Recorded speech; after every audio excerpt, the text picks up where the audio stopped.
میں اپنی شادی کی پہلی رات ہی سو گئی۔ نیند کا غلبہ ایسا تھا کہ مجھے کچھ ہوش نہ رہا۔ میرا نام عائشہ ہے۔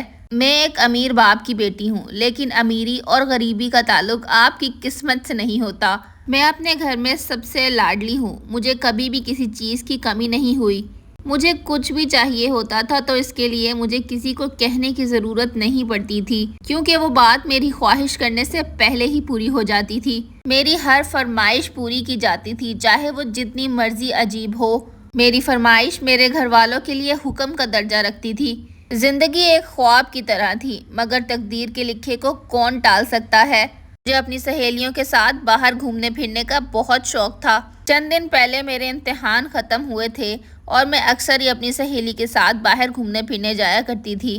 ایک دن میں اپنی سہیلیوں کے ساتھ ریسٹورنٹ میں لنچ کر رہی تھی کہ اچانک ویٹر میرے پاس آیا اور ایک خوبصورت گلابوں کا گلدستہ میری میز پر رکھ دیا۔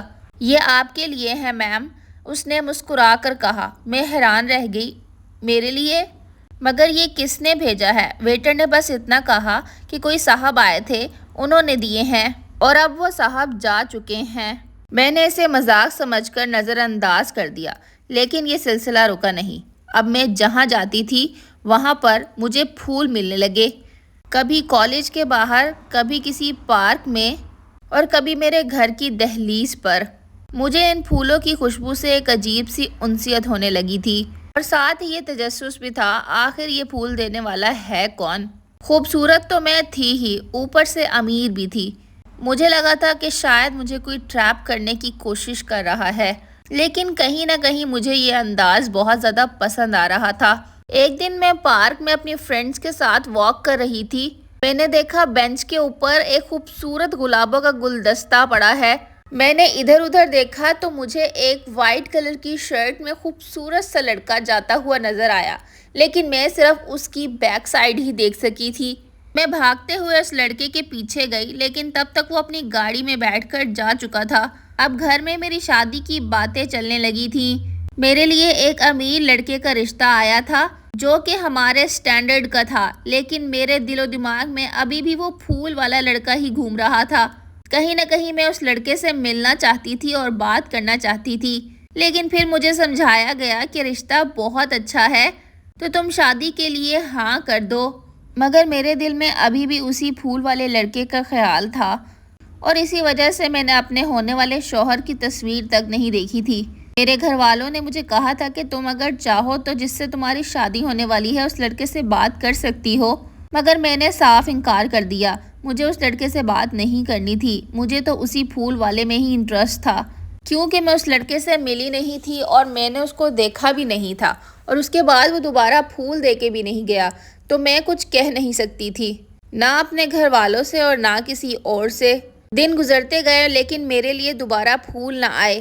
پھر میں نے سوچا کہ اس لڑکے کا خیال اپنے دل و دماغ سے نکال دیتی ہوں تاکہ اپنی آنے والی زندگی میں خوش رہوں، اور میں نے ایسا ہی کیا۔ اب میں اپنے ہونے والے شوہر میں دلچسپی لینے لگی تھی۔ ہمارے شادی کے دن قریب آئے اور جس دن میری شادی ہوئی اس دن میں دلہن بنے اپنے کمرے میں بیٹھی تھی۔ میرے کمرے کا ماحول بہت ہی پرسکون تھا، گلابوں کی وہی پیاری خوشبو آ رہی تھی اور میں سجی ہوئی بیٹھی تھی۔ مگر جیسے ہی میرا شوہر میرے کمرے میں آیا، مجھے نہیں پتا مجھے کیا ہوا، نیند کا غلبہ ایسا آیا کہ میں فوراً سے سو گئی، اور ایسا سوئی کہ صبح ہی جا کر میری آنکھ کھلی۔ اس ٹائم پہ میں بہت زیادہ شرمندہ تھی کہ میں اپنی شادی کی پہلی رات ہی سو گئی۔ میرا شوہر کیا سوچے گا میرے بارے میں کہ میں کتنی عجیب لڑکی ہوں، کیونکہ نہ تو میں اس ٹائم پہ بیمار تھی اور نہ ہی کسی ذہنی دباؤ کا شکار تھی، مگر میں اس ٹائم پر شرمندگی سے پانی پانی تھی۔ میں نے اپنے شوہر سے معذرت کی اور انہوں نے بہت ہی تحمل سے کہا، نہیں کوئی بات نہیں، تم تھک گئی ہوگی اس لیے آرام کرنا چاہتی ہوگی، آرام بھی تو ضروری ہے نا۔ میرے شوہر کا یہ رویہ میرے ساتھ مجھے بہت اچھا لگا، مگر یہ سلسلہ روز کا معمول بن چکا تھا۔ میرا شوہر روز میرے کمرے میں آتا اور جب بھی وہ آتا اتنی تیز خوشبو آتی کہ میں فوراً ہی سو جاتی، کیونکہ میں اتنی جلدی سونے والی لڑکی نہیں تھی۔ لیکن اب مجھے کیا ہوتا جا رہا تھا؟ میں دل ہی دل میں اپنے آپ سے سوال کرتی تھی کہ آخر یہ سب میرے ساتھ کیوں ہو رہا ہے، میں کیوں اتنی جلدی سو جاتی ہوں؟ میں دن بھر اسی سوال میں الجھی رہتی تھی۔ دن گزرتے گئے اور یہ چیز معمول بن چکی تھی۔ اور حیرت کی بات یہ تھی کہ میرا شوہر بھی اس چیز پر راضی تھا۔ ایک رات اچانک ایسا ہوا کہ میں بہت زیادہ ڈر گئی اور اس ڈراؤنے خواب کی وجہ سے میری آنکھ کھل گئی۔ میں پسینے سے شرابور تھی، گھبرا کر اٹھی اور اپنے شوہر کو پکارا، مگر دوسری طرف سے بستر خالی تھا۔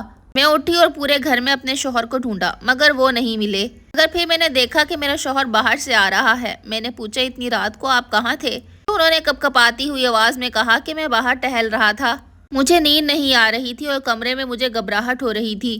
ان کی بات سن کر میں چپ ہو گئی، مگر میرا شک اب بڑھنے لگا تھا۔ اگلے دن جب وہ رات میں کمرے میں آئے تو میں نے سونے کی ایکٹنگ کی، جس سے ان کو یوں لگے کہ میں پہلے ہی سو گئی ہوں۔ جب انہوں نے مجھے سوتے ہوئے دیکھا تو وہ وہاں سے چلے گئے اور آج مجھے وہ عجیب خوشبو بھی نہیں آئی۔ کچھ گھنٹے میں نے سونے کی ایکٹنگ کی، اس کے بعد جب میں نے دیکھا کہ وہ پورے گھر میں نہیں ہے تو میں باہر لان میں گئی اور لان میں وہ کسی سے ہنس ہنس کے باتیں کر رہے تھے۔ میں نے دل میں سوچا، کیا یہ ساری رات کالز پہ باتیں کرتے ہیں؟ اور معلوم ایسا ہی ہو رہا تھا کہ وہ کسی لڑکی سے باتیں کر رہے ہیں۔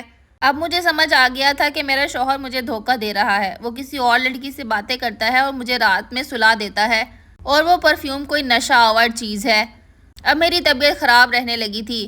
ایک دن میں بے ہوش ہو کر گر گئی، مجھے ایمرجنسی میں ہسپتال لے کر چلے گئے۔ میں 2 دن تک بے ہوش رہی، مجھے نہیں خبر تھی کہ میرے ساتھ کیا ہوا ہے۔ جب میں ہوش میں آئی تو میرے پاس ایک ڈاکٹر کھڑی تھی، جس نے مجھے بتایا کہ تم بہت لکی ہو، تمہارا شوہر 2 دن سے تمہارے سرانے کھڑا ہے، اس نے 2 دن تمہارا بہت زیادہ خیال رکھا ہے۔ تھوڑی دیر بعد میرا شوہر میرے پاس آیا اور اس نے مجھے کہا کہ تم کیسی ہو؟ میں بہت زیادہ خفا بھی تھی اور رو بھی رہی تھی۔ میں نے اپنے شوہر سے کہا کہ آپ کسی اور سے محبت کرتے ہیں؟ کیا آپ کی زندگی میں کوئی اور عورت ہے؟ تب انہوں نے مجھے کہا، ہاں یہ صحیح موقع ہے کہ میں تمہیں سچ بتا دوں۔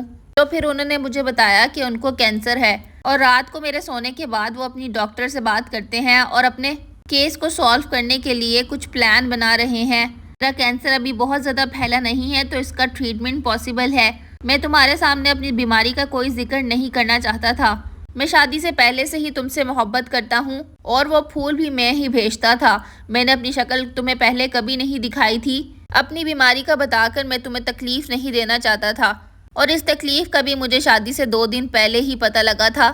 اس ٹائم مجھے اپنے شوہر پہ بہت ترس آیا۔ میں نے اپنے شوہر کو یقین دلایا کہ ہم دونوں مل کر اس بیماری سے لڑیں گے۔ اگلے 3 ماہ زندگی کے مشکل ترین ماہ تھے، مگر میری محبت اور دعاؤں نے اثر دکھایا۔